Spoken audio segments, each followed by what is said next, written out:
Alors, on entend très souvent, dans des débats par exemple sur le véganisme, l'argument que oui, mais la viande, c'est quand même super bon. Et en anglais, ils ont même une expression pour ça, but bacon though. Mais le bacon quand même. Mais alors, c'est intéressant parce que dans votre ouvrage, vous prenez cette objection-là au sérieux.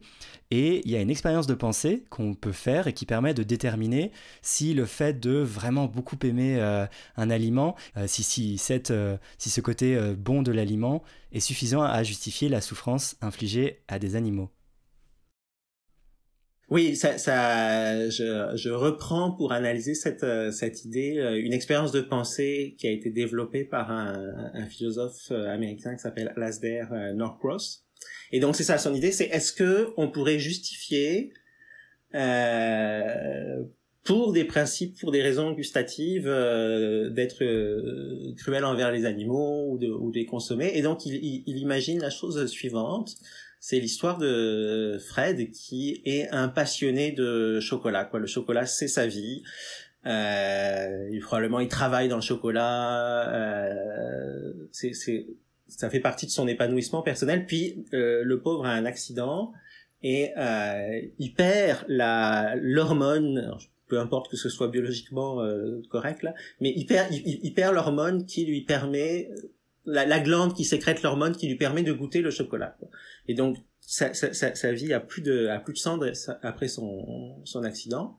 Mais un médecin lui explique que un vétérinaire par hasard a découvert que des chiots qui étaient torturés sécrétaient l'hormone qui manque à Fred. Et donc là, Fred décide d'élever des chiots dans sa cave 36 dans l'expérience de pensée, puis tous les jours il va les torturer et récupérer la précieuse hormone pour goûter le chocolat.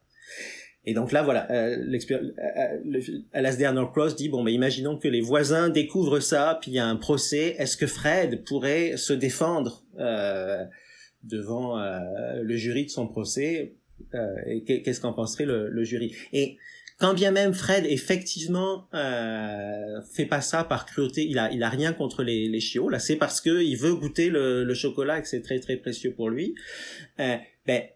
Donc cette explication là a un certain fait un certain sens, mais quand bien même cette explication là fait un certain sens, on continuerait à trouver que Fred c'est inacceptable, quoi, que tant pis pour le goût du chocolat, ça ne justifie pas de torturer des chiots.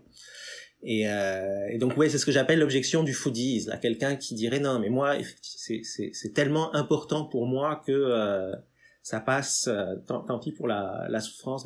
Avec cette expérience de pensée, on voit que c'est pas le genre de raisonnement qui marche. La seule chose que Fred pourrait justifier, pourrait dire c'est je suis égoïste, quoi, j'ignore, compte simplement mon plaisir gustatif, mais là il sort, c'est plus un raisonnement moral, quoi, c'est simplement il assume son égoïsme.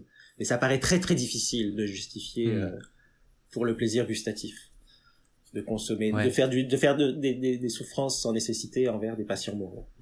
Ouais, c'est vrai qu'en fait on entend parfois comme contre-argument à ça l'idée que on compare pas la vie d'un être humain et la vie d'un animal non humain. En fait, ce qu'on compare, c'est des souffrances infligées à un animal autre qu'humain d'un côté et juste un bon repas en face. C'est ça. C'est ça, en fait.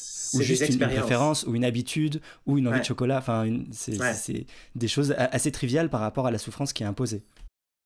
Ouais. Oui, ça c'est quand même... Moi, c'est une des premières choses qui m'a frappé là quand j'ai commencé à comprendre ces enjeux, c'est la disproportion entre les raisons qu'on se donne d'un côté de pas changer nos habitudes et puis la réalité de l'oppression et de la souffrance animale.